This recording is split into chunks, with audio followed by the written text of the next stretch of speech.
Co se týče těch médií, která se začala přehrabovat ve tvé minulosti, překrucovat informace, kydat na tebe špínu, vynořilo se tu mnoho expertů na tvůj životopis, jak jsem se někde posměšně taky na Facebooku vyjadřoval, expertů na tvůj životopis, přímo osvícených svatých arbitrů, etických kodexů, morálky a tak dále. Mohli bychom jmenovat konkrétní osobu, Martin Daňo, který se neštítí brodit stokami a kanály v soudě podle jeho nechutných článků na tvou adresu. Co by si vzkázala médiím a konkrétně těmto kreaturám? Čo sa týka Martina Daňa, ten je pre mňa akurát tak pajac, ktorý poskakuje a je nejaký kôň pre ďalších a robí to, čo mu druhý nakážu. Sám o sebe odvahu nemá, on sa chce iba niekam dostať a myslí si, že má na to, aby sa niekam vyšplhal a aby bol niekde na vysokej pozícii, ako sú napríklad politici, aby bol nejak uznávaný. Ale on nebude nejak uznávaný, pretože je to iba šašek, ktorý skáče ako mu kto zapíska.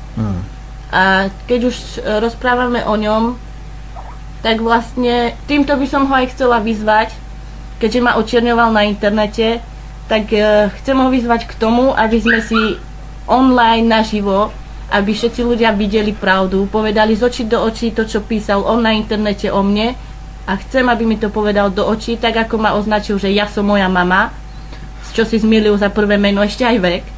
Za druhé to, že môjho brata označil ako muslima, kde mám fotografiu s bratom, kde si dávame navzájom pusu k narodeninám, ktoré sme oslavovali spoločne, pretože máme 2 dní po sebe narodeniny.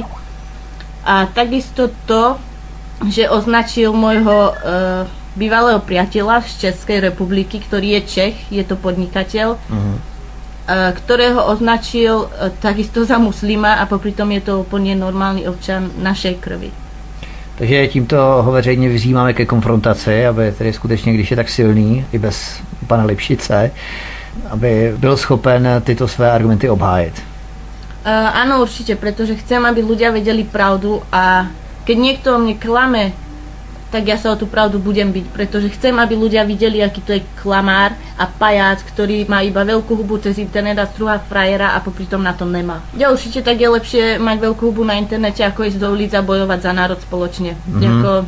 Nie každý na to má, no.